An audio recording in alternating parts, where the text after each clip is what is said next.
So kahapon nga lang ay nilinaw na ng Golden State Warriors na susubukan nilang ikip si Jonathan Kuminga sa paparating na season dahil alam naman nating malaki na ang in-improve ng batang player na ito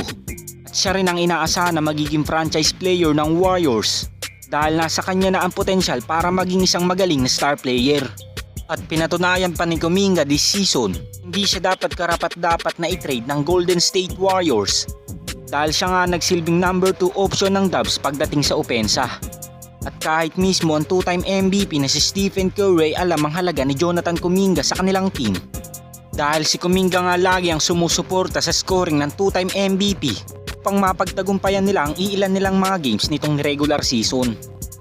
Ganun pa man ngayong malabo nang matrade si Jonathan Kuminga next season, tanging asset na lamang na meron ngayon ang Warriors ay ang former All-Star na si Andrew Wiggins. Well, sa seasong ito ang former All-Star ay hindi nga gaanong nagamit ng Warriors dahil sa injury.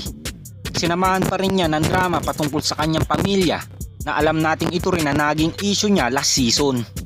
At kapansin-pansin na rin kay Andrew Wiggins na matapos itong magkampiyon sa team ng Golden State Warriors, parang hindi na nga ito gaanong kaagresibo sa paglalaro dahil from 16 points na kanyang average last season ay bumaba na ito sa 12 points per game. So dahil matindi ang ibinaba ng value ng former All-Star na si Andrew Wiggins this season, tingin nga ng ibang eksperto na mahihirapan ng Warriors na i-trade ito next season. Ngunit kung sasamahan nila si Andrew Wiggins ng ibang mga batang player sa trade,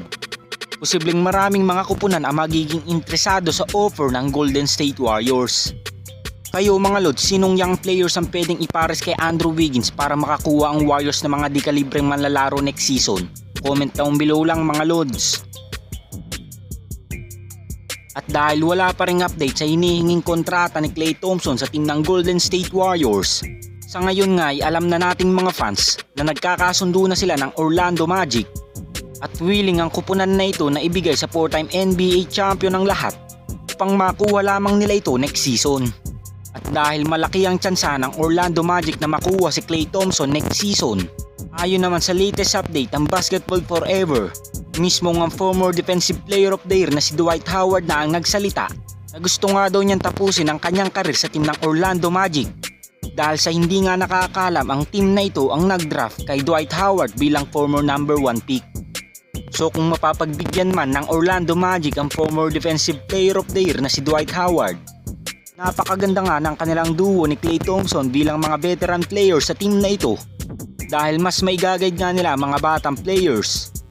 at pwede nga din sila maging mentors ng mga ito dahil napakataas ng potensyal ng Orlando Magic na makapagkampiyon kung may aalalay nga lang sa kanilang mga star player na sila Paolo Banchero.